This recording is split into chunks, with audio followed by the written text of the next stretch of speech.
Bonjour tout le monde. Donc, j'ai l'honneur de présenter aujourd'hui avec vous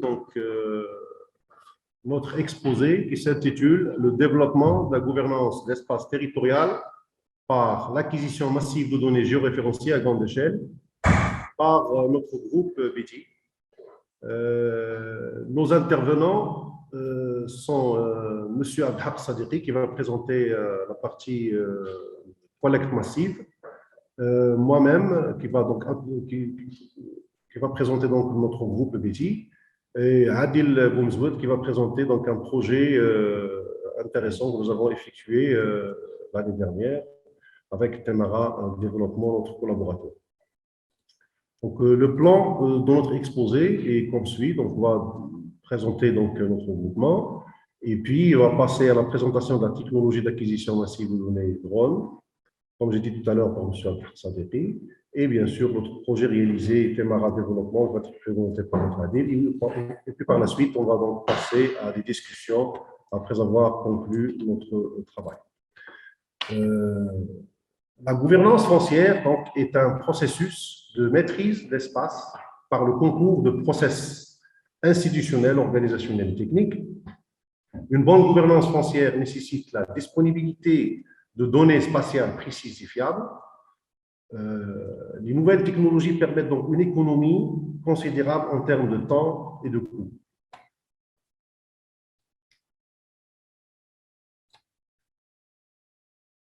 Les solutions d'acquisition massive de données 2D et 3D sont de plus en plus accessibles. Elles permettent des mesures de grande précision et offrent une large gamme de produits dérivés, tels que donc, les relevés tridimensionnels de l'environnement, l'imagerie photographique immersive 360 degrés, les nuages de points, les modèles numériques du terrain, les modèles numériques de surface, les plans topographiques, les profils et les orthophotoplans, et j'en passe. L'avènement des méthodes d'acquisition 3D en lasergrammétrie et photogrammétrie a permis la disponibilité de données massives et sémantiques riches et contribue donc à inventorier les richesses et les ressources territoriales pour faciliter aux décideurs et aux responsables de développer des stratégies de bonne gouvernance de l'espace, préserver donc le patrimoine culturel et historique de l'espace par l'acquisition de toutes les données spatiales avec une grande précision. L'utilisation des jeux de données 3D s'avère d'une importance primordiale dans bon nombre d'applications. Le traitement et l'analyse de l'information associée à ces données 3D permettent une meilleure interprétation de la réalité. Ici, vous avez donc un agrandissement d'une porte d'une mosquée avec une précision d'une densité d'1 million de points, comme vous le voyez sur la photo. Je passe donc à la présentation de notre groupement d'intérêt économique qui s'est constitué donc en 2019 par 5 sociétés topographiques de différents profils. Donc nous avons des cartographes géodésiens, des spécialistes en 3D BIM, des spécialistes en développement, en système d'information géographique, des spécialistes en cadastre et donc en copropriété, topographie générale, immatriculation, etc. Donc le spectre d'intervention de notre groupement couvre un large éventail de compétences.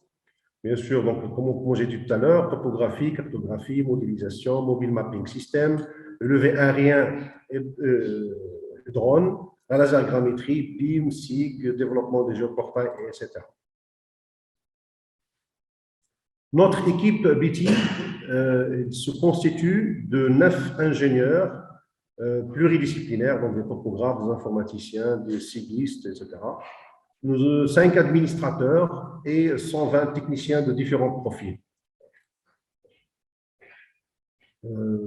Actuellement, nous disposons de 56 véhicules, donc dans des 4x4, des utilitaires, 4 drones à voilure et fixe, à voilure fixe et à hélice, un mobile mapping system, donc c'est des scanners embarqués, 2 scanners laser terrestres, 70 récepteurs GPS bifréquents, 25 stations totales, dont 2 robotisées, 5 niveaux de précision, etc. Donc, permettant bien sûr la topographie terrestre, la photogrammétrie drone, mise en place des SIG, scanners, mobile mapping et bien sûr le développement, comme j'ai dit tout à l'heure, des géoportails. Nos services s'étalent depuis donc, la photogrammétrie à la topographie ordinaire. Donc, les drones offrent un nouvel outil permettant de produire des cartes, des maquettes de villes en 3D précises, actualisées et d'un bon rapport qualité-prix, qui sert aux autorités locales, aux entreprises, des services publics, au secteur privé et à d'autres acteurs. Donc, notre produit, c'est des orthophotomosaïques, des modèles numériques de surface, des modèles numériques de terrain, des modèles numériques d'élévation.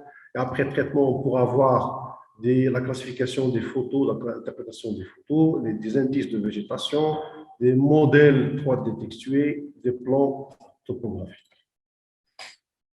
Le mobile mapping system donc c'est une technologie dont nous disposons et va être détaillée amplement avec notre cher collègue Serge. L'utilisation des scanners laser terrestres très rapide offre donc la méthode la plus efficace pour la mesure et la documentation 3D. Il couvre un champ d'application, donc les ouvrages d'hydraulique, carrières, projets architecturaux, la réalité, donc le levé de la réalité existante au niveau des anciennes médinas, tout type d'objets à caractère ponctuel, linéaire et surface. En tant que leader de la production des cartes intelligentes, notre groupement il propose la numérisation des documents cartographiques, la digitalisation des données vecteurs, la scannerisation et géoréférencement et la numérisation des données vecteurs, et enfin la création des bases de données intelligentes. La mise en place des sites, donc c'est parmi nos services. Donc, notre groupement a développé des compétences pointues en services ou prestations SIG, à savoir la mise en place des plateformes ou le développement de systèmes métiers spécifiques. La principale référence, c'est avec le ministère de l'Agriculture marocain, et plus précisément donc l'Agence de la conservation nationale de la conservation foncière du cadastre et de la cartographie, avec laquelle donc, nous travaillons des secteurs d'immatriculation d'ensemble de 5 communes au niveau du Maroc. Nos partenaires aussi, c'est les autoroutes du Maroc, c'est aussi des autres, comme les provinces. Par exemple, donc, Témara Développement, avec laquelle on a fait un projet intéressant qui va être exposé donc, tout à l'heure par notre ami Adil. Nos clients aussi sont les agences urbaines du Royaume. Et bien sûr, il y a d'autres principaux clients au niveau privé. C'est des opérateurs télécoms, des banques et des assurances. Notre chiffre d'affaires avoisine les 6 millions de dollars. Donc, on passe maintenant à la présentation des technologies d'acquisition massive des données présentées par notre ami Habsabi.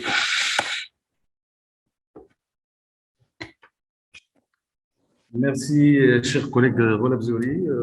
Comme vous l'avez bien précisé au début, on est dans une intervention autour de la bonne gouvernance foncière. Cette bonne gouvernance foncière nécessite des données spatiales et leur disponibilité en quantité. C'est pourquoi on a décidé dans le groupement d'investir dans les nouvelles technologies de collecte massive, à savoir le mobile mapping system, les drones et aussi les scanners fixes. Tout ça nous permet de faire une collecte de la réalité et avoir des données géoréférencées. Donc, nous commençons déjà par le mobile mapping system. C'est un système d'imagerie spatiale monté sur véhicule, qui peut être monté sur véhicule, sur rail ou sur bateau. Sur véhicule, on peut faire des routes, des corridors. des tunnels. Sur rail, c'est pour travailler avec les chemins de fer. Et le bateau, c'est généralement pour assurer une collecte massive des ports. Ce système est constitué des LIDAR pour la collecte de l'information tridimensionnelle, aussi des caméras des caméras 360 et de récepteurs GPS qui permettent de géolocaliser l'information collectée en temps réel. Ces capteurs de navigation aussi permettent de corriger toutes les erreurs dues à la mobilité de la plateforme, parce que le tout est embarqué sur une plateforme mobile. Alors, les données obtenues lors d'une mission MMS sont un nuage de points denses en XYZ et coloriés. La densité, bien sûr, dépendra de la vitesse de déplacement de la plateforme mobile. Donc, si on veut augmenter la résolution et la précision du rendu, il faut aller à une vitesse très faible. Aussi, on peut générer des images panoramiques 360 qui sont géolocalisées, c'est-à-dire on peut y aller sur l'information sur chaque photo 360. Des fichiers, bien sûr, d'observation GNSS qui vont servir pour le calage et le géoréférencement de toutes les données collectées. Bien sûr, ces données rentrent dans une suite de traitement bureau pour délivrer différents produits en fonction des domaines d'utilisation et des livrables. Ici, on vous montre un peu le process de fonctionnement du MMS. D'abord, on commence par une préparation des points de base parce que le rendu doit être géoréférencé. On vérifie notre matériel avant de démarrer la mission. Et bien sûr, on y va sur le site pour faire la collection. Après toute collection, bien sûr, il y a les traitements au bureau dont je viens de parler. Tous ces traitements reposent sur les observations GNSS, sur la donnée collectée par les caméras 360 et aussi par les LIDAR. Tout ça nous permet de produire un nuage de points référencés dans le système de coordonnées locales qui était choisi au début. Et bien sûr, des images panoramiques 360 géolocalisées. Les données brutes traitées peuvent être exportées dans différents logiciels, à savoir Trident, 3D Shipper, Global Mapper, tous les logiciels qui servent pour montrer la donnée 3D. Et je dis la donnée 3D en nuage de points et qui est d'une taille importante. À partir de toutes ces données traitées, nous pouvons extraire automatiquement les objets suivants, c'est dans des logiciels et c'est fait pour ça. Donc, on peut avoir des éléments d'asset management, c'est les poteaux électriques, les lampadaires, les panneaux de signalisation, les surfaces goudronnées, les trottoirs, tout ça, on peut le faire par une génération automatique dans des logiciels appropriés. Aussi, on peut générer les mentés, les meneux, les ménesses et les courbes de niveau à partir de nuages de points traités. Ils font l'objet également de restitution 3D, c'est-à-dire s'il y a des éléments qu'on ne peut pas restituer automatiquement, donc dans le logiciel approprié, on passe à la restitution de l'information planimétrique et altimétrique, tout en générant pour avoir le produit final. Donc, le domaine d'utilisation et d'application du MMS, on va se retrouver dans les VRD, c'est-à-dire la voirie et les réseaux divers. Donc, on vient de faire l'expérience dans le relevé des routes au Maroc, qui nous a coûté une journée du relevé de 50 km. Alors, c'est un bénéfice avec ces nouvelles technologies. Et ceci nous permet la restitution de l'état des réseaux apparents. Donc, on a l'image 360 qui nous renseigne sur l'état physique des routes. Et aussi, on peut diagnostiquer les réseaux routiers. À la fin, on obtient aussi un support visuel pour une analyse de l'évolution des réseaux. On peut utiliser le MMS aussi dans la gestion du patrimoine, c'est-à-dire dans la visite virtuelle des voies charnières d'une ville, la planification de l'évolution des zones et la gestion et inventaire des actifs imposables, comme nous allons exposer tout à l'heure. Aussi dans le domaine de l'aménagement urbain, on peut extraire le plan de façade avec les images, aussi on peut avoir des images 360 de haute résolution. Toutes ces données peuvent être intégrées dans le système d'information pour constituer des bases de données et permettre aussi l'orientation vers une smart city. Les avantages par rapport à la méthode conventionnelle, c'est qu'on a constaté qu'il y a un gain de temps et qui peut aller jusqu'à 1/10 de temps de collecte par les méthodes conventionnelles. Aussi, on a une gamme diversifiée de livrables, le nuage de points, les plans 2D, 3D, les menus, les MNS, les profils en long et en travers, l'imagerie vidéo dans différents formats d'échange, avec les formats d'échange qui sont intégrables dans différents logiciels. Et sans oublier le coût qui est très réduit de ces MMS. Ici, on va vous laisser avec une petite vidéo qui montre un peu la collecte. Ça, à gauche, c'est l'image immersive 360 et à droite, c'est le nuage de points superposé à tout ce qui a été déduit comme élément vecteur. Voilà le rendu. Donc, c'est le plan, ça c'est le plan 2D. Ici aussi un deuxième exemple, c'est le relevé d'une grande avenue à Rabat. C'est l'avenue Nakhil. On voit bien le nuage de points collecté et la quantité d'informations contenues dans ce nuage de points. Et à droite, c'est le défilement des photos 360.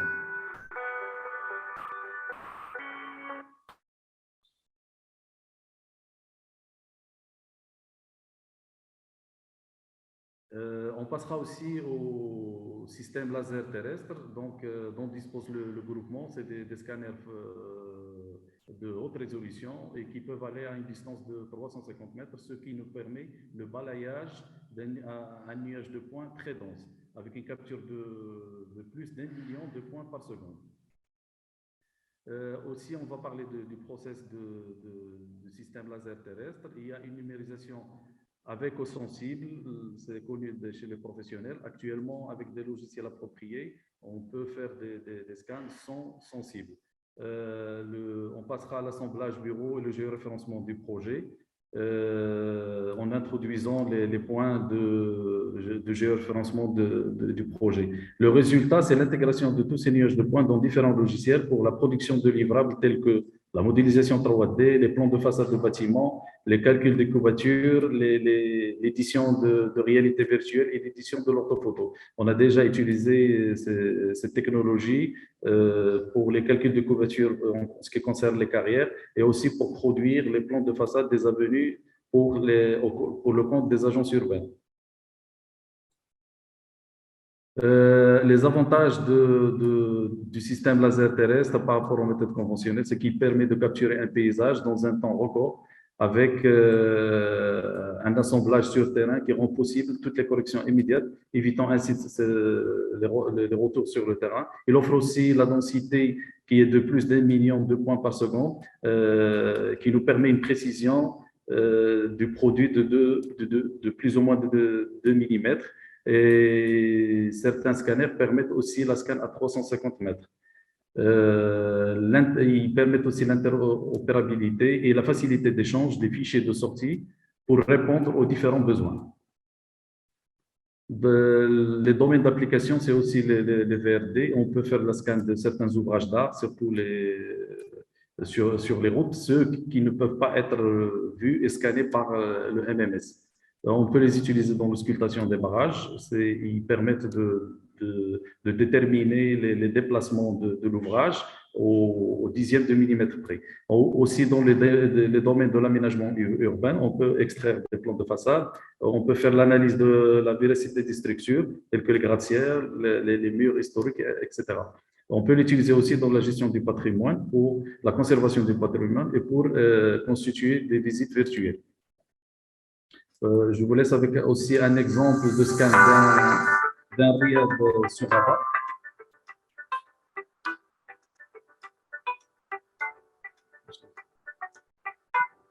Ici, vous avez le nuage de points scanné.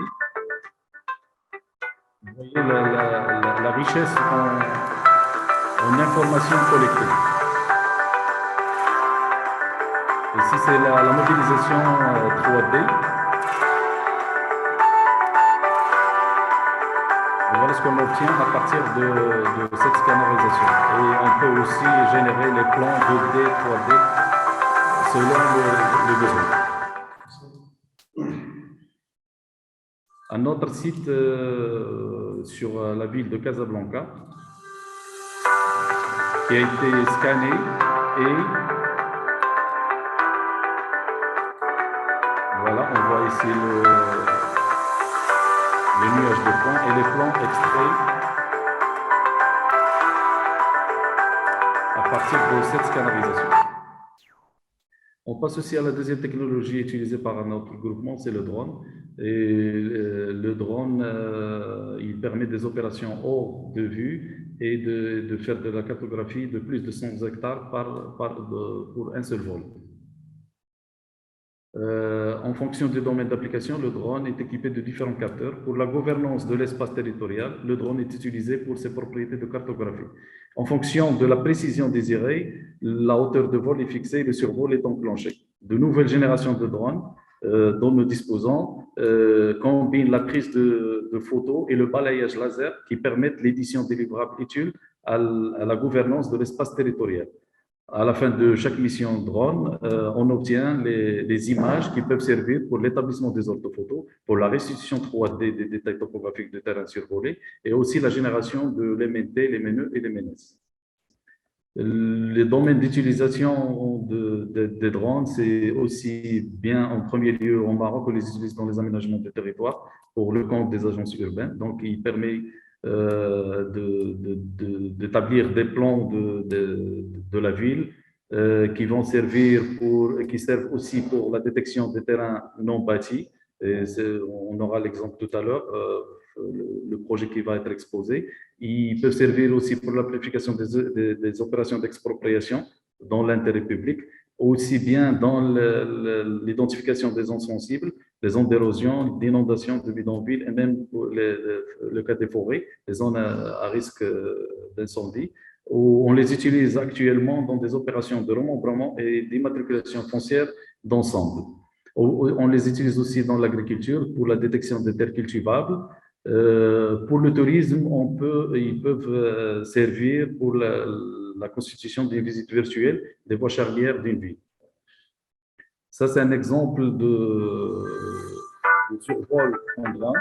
Ça, c'est le nuage de points. Vous voyez bien la richesse en information. Aussi, on voit le rendu qui a une très haute résolution.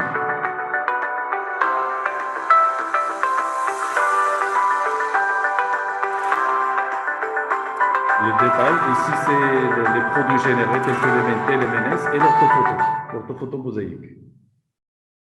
Ici, on a utilisé ce survol par drone pour la restitution des détails planimétriques.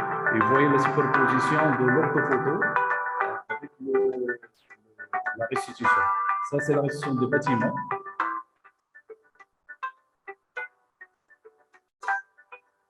Ici, c'est le reste des détails planimétriques. Et aussi, on va passer à la superposition avec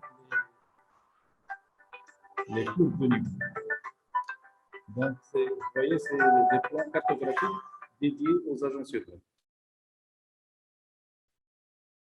Donc, en guise de conclusion, ces nouvelles technologies, les NT, offrent bien sûr des avantages dans la collecte massive et permettent l'interopérabilité des données. Cette combinaison des éléments provenant de chaque système, à savoir le mobile mapping system, le système laser terrestre et les drones, nous permettent d'avoir une donnée complète du territoire pour la planification et l'aménagement de l'espace. C'est ce qu'on met à la disposition des décideurs, l'information complète, géoréférencée, ceci qui permet aussi la complémentarité des données issues de ces technologies nous donne une vue d'ensemble pour les prises de décisions efficaces et efficientes.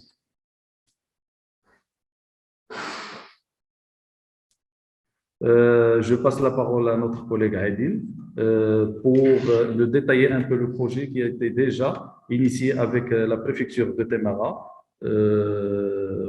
relative à l'inventaire et gestion des actifs imposables de ressort de cette commune. Bonjour tout le monde, merci Sadeghi. Alors là, je vais vous présenter un projet que Viti vient de réaliser pour la préfecture de Skhera Témara. C'est un projet dont le but est de maîtriser la fiscalité communale de la préfecture, dans 4 communes qui sont la commune de Ain Atik, Mers el Khair, Ain Aouda et Tmara. Donc, le projet consiste en l'inventaire massif et la gestion de tout l'actif imposable des ressorts de la préfecture Salat Tmara. La problématique ou les problèmes rencontrés par les services communaux sont essentiellement l'identification et la localisation exacte de l'assiette fiscale, l'exhaustivité de la donnée et la traçabilité. Les contraintes actuelles dont souffrent les communes sont la lourdeur de la procédure de collecte via des process de collecte conventionnels, le coût important de collecte vu l'étendue de la zone et le problème de la prescription fiscale. Donc, la prestation demandée par la préfecture de Salat Tmara, c'est fournir un plan orthophoto de haute résolution pris par vue aérienne, par drone, qui va permettre d'extraire les terrains non bâtis ainsi que les occupations du domaine public. Réaliser un inventaire cartographique orienté asset management de tous les panneaux publicitaires avec indication d'un ensemble d'informations telles que le type du panneau, ses dimensions et son exploitant. Et vers la fin, la mise en place d'un géoportail qui va permettre la consultation, la mise à jour, le reporting et l'affichage des dashboards avec des modules de calcul de fiscalité des redevances de l'occupation du domaine public.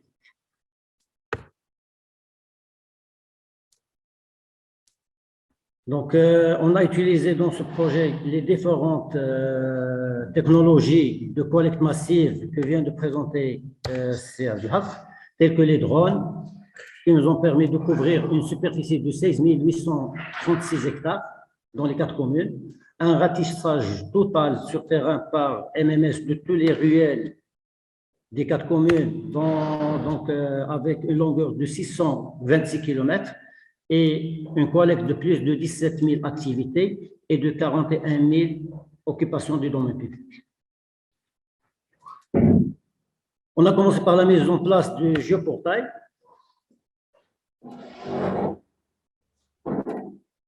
On a commencé par la mise en place du géoportail et dans lequel on a intégré un ensemble de données.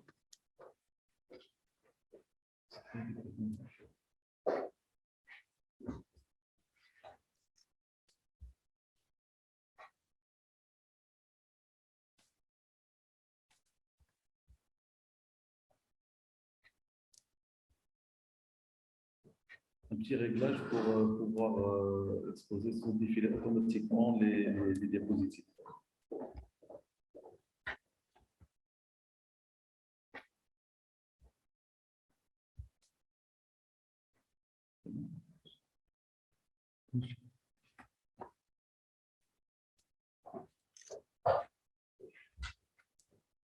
Donc, on a commencé par la mise en place d'un géoportail qui va permettre nos partenaires et à l'administration de partager l'information, de la consulter, faire des croisements de données, organiser et cartographier les données. Donc, on a commencé par intégrer les données collectées sur terrain par le groupe BT, à savoir l'inventaire cartographique des corridors, les vues immersives, les photos 360 degrés et les orthophotos. On a intégré également les données fournies par les administrations partenaires, telles que les plans d'aménagement fournis par l'agence urbaine, les plans cadastraux fournis par l'Agence nationale de cadastre et de la cartographie, ainsi que des données fournies par la direction des impôts. Bien sûr, il y a d'autres données, telles que les données fournies par les régies de distribution de l'eau et d'électricité. Les résultats sortis après le traitement, c'est les terrains non bâtis et l'occupation du domaine public, ce qu'on appelle l'ODP. Un exemple de slide qui montre le géoportail avec l'ensemble des couches à gauche. On voit les titres, les photos immersives, les activités ODP. Un fond très riche en informations, la superposition de toutes ces données-là sur le même référentiel spatial. Et un dashboard à droite qui permet d'avoir des informations, par exemple, sur les TMB. Les TMB, c'est les terrains non bâtis, par zone urbaine, par prix. le parc précommunal. Donc, c'est des dashboards personnalisables qui permettent de remonter différents types d'indicateurs. Un autre exemple pour l'occupation du domaine public, pareil, on peut avoir le prix total des ODP par commune, par nature d'ODP, les ODP par chaque commune par prix, donc différents dashboards. Un autre exemple, sur le dashboard, on peut visualiser pour l'occupation du domaine public toute l'information avec le prix, l'unité de mesure, les dimensions, ainsi qu'une photo comment dirais-je, de la plaque et également une photo 360 pour visualiser l'environnement du contribuable. On commence par un exemple des données qu'on récupère par MMS. On voit sur la photo en haut un exemple qui est inaccessible par des méthodes conventionnelles pour mesurer le symbole CRA ou le tableau.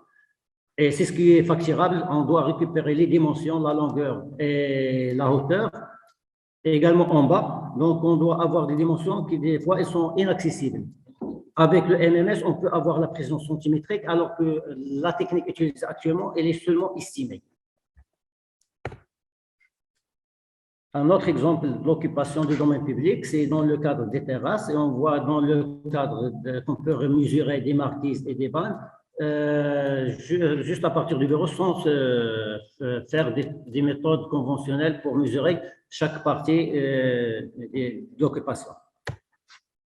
Un résumé du total qu'on a acquis et extrait à partir de la donnée MMS. On voit sur la commune de Temara que la commune impose actuellement 1990 matières imposables, alors qu'on a recensé sur le terrain plus de 33 000 matières imposables réparties sur plus de 30 catégories de matières. Les anciennes, les kiosques, les façades. Donc, il y a un très grand manque à gagner. Si on fait le comparatif, on est à plus de 20%. Ouais, 200%, plus à 200%. Un autre exemple, pour la commune de Ain Aouda également, la matière imposable actuellement est de 75, alors qu'on a pu recenser sur le terrain plus de 4 900 matières imposables. Donc, un très grand manque à gagner. Sur les communes de Ain Tig et Meskhir, on voit qu'il y a 0 matière imposable, alors qu'on est sur chaque commune à plus de 1700 matières imposables. Le total, c'est plus de 3 000 entre les deux communes. Le potentiel fiscal sur les 4 communes, on peut le voir estimé fait le tableau Adam. Donc, on peut voir que on est à 41 000. Je s'excuse pour ce problème de déplacement des slides.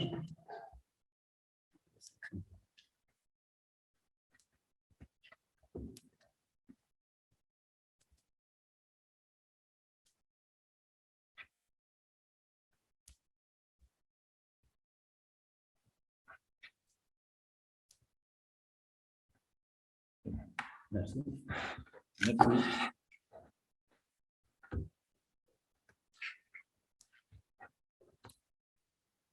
Donc là, on voit un potentiel fiscal très important sur les 4 communes qui dépasse de 4 millions de dollars. Alors, on a estimé un manque à gagner qui dépasse les 4 millions vu le chiffre qui est imposable actuellement. En matière de TMB, on a refait la même opération. Le problème des terrains non bâtis, c'est l'identification de la matière imposable par la situation du terrain, trouver le numéro des titres fonciers, délimiter la superficie, trouver les derniers actes fonciers en cas de changement du propriétaire ou possession, et par la suite, trouver le zoning du bien. À travers le système d'information géographique, donc, on a pu superposer tous les terrains délimités depuis les orthophotos. On les a superposés au titre foncier pour récupérer toute l'information foncière sur ces terrains non bâtis. On a extrait les superficies automatiquement par l'intersection. Par la suite, on a fait un croisement avec toutes les données fournies par l'administration qui concerne les actes fonciers. Et vers la fin, on s'est basé sur les données fournies par les agences urbaines qui concernent les zones pour déterminer chaque zone, puisque la facturation ou l'impôt sur le TNP ou le prix, elle dépend de la nature des zones. Si c'est une zone villa, il a un prix, c'est une zone industrielle, il a un prix, ainsi de suite. Donc, cela a été fait également par superposition et intersection spatiale. Et vers la fin, on a sorti un tableau. Là, l'exemple du SIG, donc on voit en rouge tous les terrains non bâtis. Tout ce qui est en vert, c'est des terrains non bâtis ou bâtis, mais qui ne sont pas auxquels n'est pas applicable la TNP, tels que les espaces verts, les administrations ou futures administrations. Sur l'infobule, on peut voir la superficie extraite d'un TNP, sa nature, son zoning et le prix estimé pour la TNP. Bien sûr, on sort de ce terrain tout ce qui est non facturable ou non taxable, tel que la voirie, les équipements publics ou les espaces verts.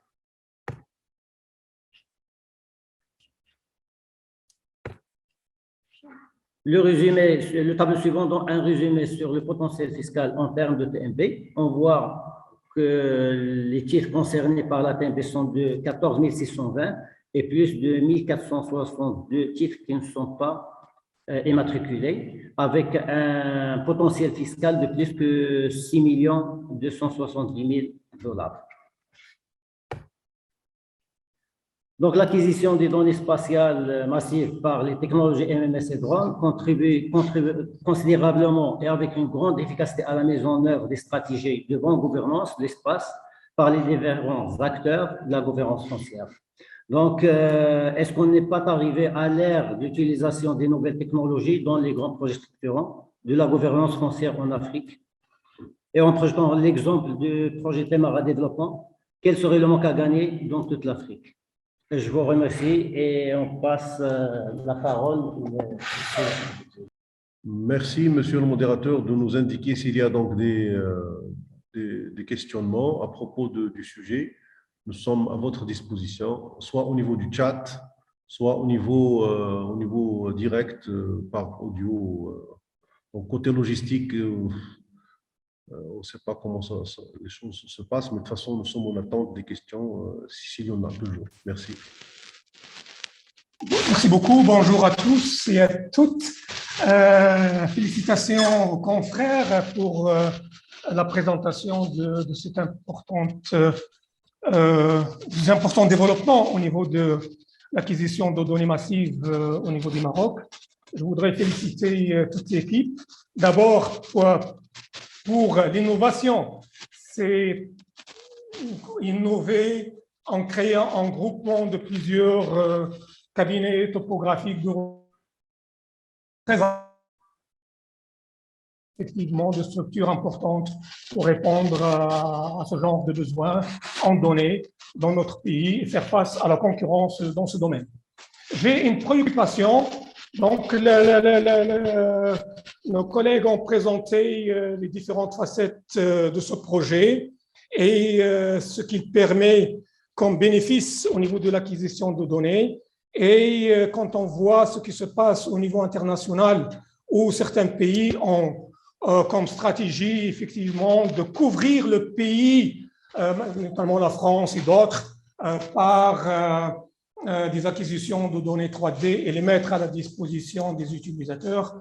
Ma question est la suivante. Est-ce que, d'après votre expérience, notre cadre institutionnel et légal est en mouvement et permet effectivement d'avancer dans cette direction?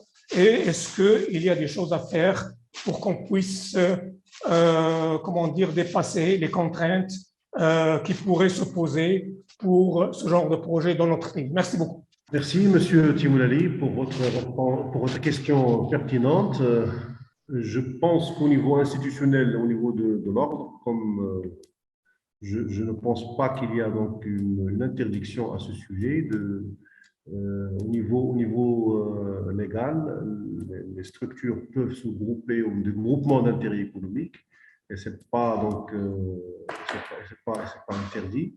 Je pense que les choses sont bien étudiées avant d'entamer cette opération. De toute manière, également, nous sommes ouverts et bien sûr au niveau du Maroc. Je pense qu'il faut beaucoup, il faut que les structures se réunissent pour peut-être aborder des marchés à l'international intéressants. Bonjour, M. Tumoleli. Je pense que votre question portait sur la légalité de la collecte massive des données, c'est ça? C'est le cadre légal et institutionnel au niveau du Maroc Voilà. pour prendre en charge les nouvelles technologies et voir ce qui se fait à l'échelle internationale. Par exemple, je prends la France, où il y a tout un projet lancé actuellement pour couvrir l'ensemble du pays par une acquisition de données 3D et la mettre à la disposition des différents utilisateurs. Très bien. Donc, nous, on a fait ce projet déjà avec le maître d'ouvrage qui est la préfecture de Témara. Donc, vous voyez, c'était une expérience menée pour voir ces nouvelles technologies et ce qu'il offre comme données géospatiales. Est-ce qu'il peut servir pour l'intérêt national, c'est-à-dire dans la détermination de ce qui est imposable en matière fiscale locale? Donc, si on parle de la légalité, on l'a fait déjà avec une institution qui est le ministère de l'Intérieur. Est-ce qu'on peut généraliser la légalité de l'utilisation de là? Alors, on obtient à chaque fois, surtout pour les drones. Pour le reste, il n'y a pas de problème, mais pour les drones, on en a besoin toujours d'une autorisation de survol de la région désirée. Donc, mais en ce qui concerne la scannerisation par des scans fixes ou mobiles ou bien par le MMS, jusqu'à aujourd'hui, on l'a utilisé dans pas mal de régions. On n'a jamais eu un souci sur le plan réglementaire. Il y a donc une question sur le chat. Est-ce que ce projet alléchant pourrait-il s'étendre aux autres pays, notamment la Côte d'Ivoire, qui connaît aujourd'hui un étalement urbain sans précédent? Je pense que bien sûr que oui. C'est une expérience. C'est une expérience très intéressante. Donc, nous avons expérimenté au niveau du Maroc. Et bien sûr, je pense que les jours qui viennent vont démontrer que cette expérience va être généralisée. Et pourquoi pas à l'échelle internationale, même en Afrique. Et donc, il y a une autre réponse là chez les collègues. Voilà, donc si on est en expérience, c'est juste pour la technologie de mobile mapping system. C'est une première qu'on a utilisée et pendant le confinement. Mais tout ce qui est cartographie par drone et scannerisation par les scans fixes ou mobiles, l'expérience est bien menée et on a déjà délivré des produits et des données qui ont servi pour les décideurs publics, surtout pour l'aménagement urbain. C'est vrai pour l'extension des villes. Pour déterminer les zones non construites, qui rentrent dans le cadre de plans d'aménagement prédécidés. Donc, tout ça, ça a été bien utilisé depuis bien 5 ans ou 6 ans et nous avons livré des produits à base de survol de drones et de scannerisation pour les ruelles. Et tout ça a été fait et on peut le généraliser, bien sûr, en Côte d'Ivoire et dans tous les pays africains. Déjà, nous avons la maîtrise et nous avons l'outil pour le faire. Oui, merci. Je voulais répondre à la question du monsieur qui demandait si ces exploits peuvent être généralisés. Je connais déjà 2 cas pour le Burundi où on est en train de faire une cartographie numérique pour la terre parce que c'est un pays où il y a beaucoup de litiges fonciers. Alors, pour les agriculteurs, pour le moment, on peut enregistrer sa terre sur le GPS. Et avec des coordonnées au niveau global, on peut savoir exactement où la terre se trouve. Je pense aussi que la même expérience est en train d'être appliquée au Rwanda. Et pour ce qui me concerne, peut-être, je vais vous contacter pour beaucoup plus de collaboration parce que je voudrais faire beaucoup plus de recherches dans le domaine, surtout sur la question de l'intégration des jeunes et des femmes, parce que je trouve que dans notre contexte, il y a beaucoup de problèmes liés à l'héritage de la terre. Souvent, quand les parents sont décédés, les enfants se partagent la terre. Je me demande, dans ce contexte, alors, que peut cette technologie contribuer? Je pense que vous juste me passer vos contacts dans le chat, un email ou quoi, on peut avoir une conversation beaucoup plus profonde plus tard. Merci. Bien sûr, ça va être avec plaisir de partager nos expériences avec vous et nous sommes toujours à votre disposition pour plus ample collaboration. Donc, vous aurez donc nos emails dans le chat tout de suite. Oui, j'ai une question.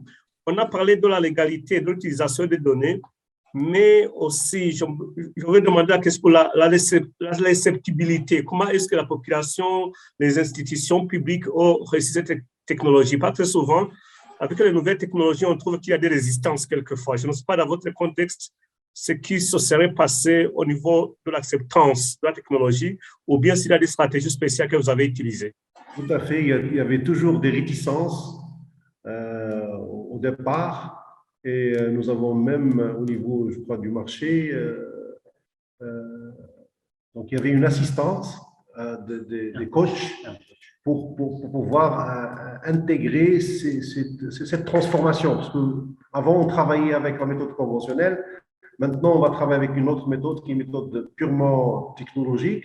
Donc, déjà, l'avènement de cette technologie au niveau, l'installation de cette technique au niveau d'une province qui n'a jamais su travailler avec ces nouvelles technologies, bien sûr, il y a des réticences. Ces réticences-là, nous sommes en train, bien sûr, de les dénouer petit à petit pour pouvoir accepter, pour que les gens acceptent la situation actuelle qui est vraiment d'une utilité marginale importante. Donc, je pense, si vous avez quelque chose à ajouter, c'est une bonne question. C'est toujours, on a de la résistance à la nouvelle technologie. Nous avons essayé de précéder cette résistance par la vulgarisation de la technologie, par la vulgarisation de la technologie elle-même et par la vulgarisation du produit. Donc, les décideurs, oui, c'est vrai parce qu'on embarque une caméra 360 et donc sur ça, on a des autorisations spéciales. Mais pour le reste, on passe par la valeur ajoutée du produit, c'est-à-dire le liage de points, les restitutions qu'on fait, les plans qu'on établit et tout ça. Ne croyez pas que c'était légal au début. Et ça reste toujours pour le drone, on doit délimiter la zone et demander une autorisation de prise de vue. On n'est pas autorisé à survoler n'importe quelle région comme en Europe. Donc là, il faut avoir une autorisation au préalable. Mais pour le reste, ils ont compris que c'est de la donnée qui ne gêne pas, qui ne rentre pas en contradiction avec les libertés individuelles. Et donc, au fur et à mesure, la confiance s'est installée et la possibilité d'utiliser ces nouvelles technologies à part le drone est accordée. Parce qu'à titre de comparaison, nous avons eu beaucoup de réticences au niveau d'un système pour informatiser les données de la santé, surtout avec un certain mélange de croyances religieuses, où les gens croyaient qu'il y a un système de surveillance pour des malfaiteurs. Il y a certains même appuyaient les réticences sur des versets bibliques et on croyait en fait qu'on travaille pour Satan et qu'on va manipuler les consciences et faire les gens commettre des crimes qu'ils ne voudraient pas commettre, que peut-être on va même leur mettre des puces dans le corps et les manipuler. C'était vraiment amusant comme réticence, malgré la valeur ajoutée au niveau commercial et au niveau technologique pour les données de la santé. Croyez-moi, c'est la même chose au Maroc, peut-être pas de la même façon du côté religieux, mais on est passé par montrer le produit qu'on a collecté. C'est comme ça qu'on a convaincu surtout les gens qui étaient un peu positifs, c'est-à-dire qui acceptent plus ou moins la nouvelle technologie. Donc, on est passé par cette rubrique de vulgarisation pour pouvoir faire accepter les nouvelles technologies. Commentaire. Donc, j'aimerais savoir, cette équipe sont des cadres du gouvernement marocain ou des consultants privés? Non, nous sommes donc une équipe de privés, de consultants privés. Donc, nous sommes des ingénieurs topographes du secteur privé. Chacun de nous a sa propre société et nous sommes regroupés dans une structure qui s'appelle un groupement d'intérêt économique. Voilà, pour essayer de BETI, pour essayer pour avoir donc un large spectre voilà. Et bien sûr, on accompagne le gouvernement marocain pour donc définir et mettre et mettre en place, bien sûr, sa stratégie au niveau foncier surtout.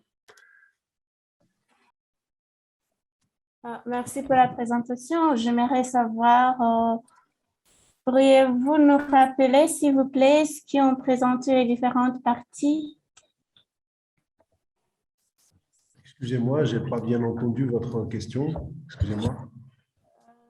Je voudrais savoir les noms des personnes qui ont présenté les différentes parties, s'il vous plaît. Bien sûr. Donc, il y a M. Abdelhak Sadiqi, voilà sa photo.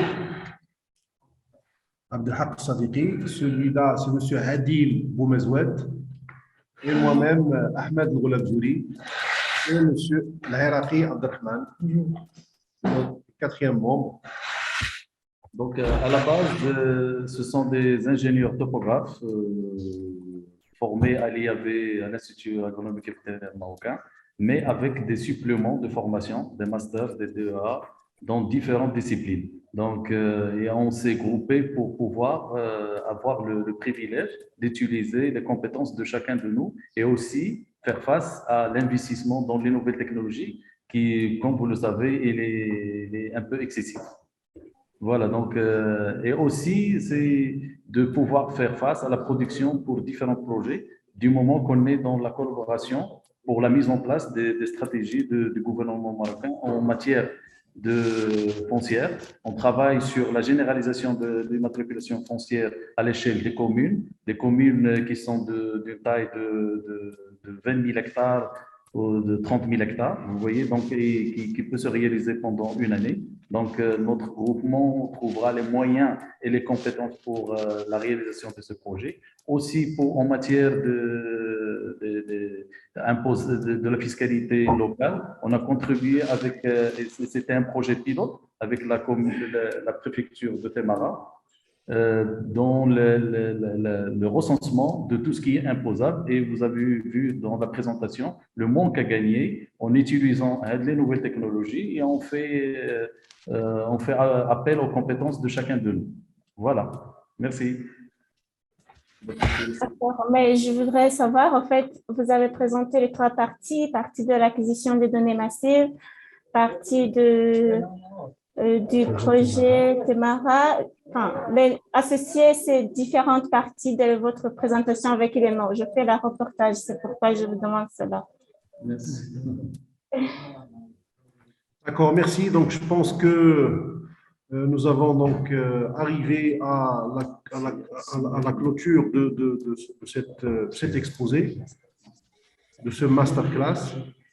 Je pense donc, merci de votre attention. Je remercie tout le monde. Vous trouvez donc au niveau du chat notre adresse mail pour plus ample information et pour pouvoir des concertations prochaines. Merci beaucoup.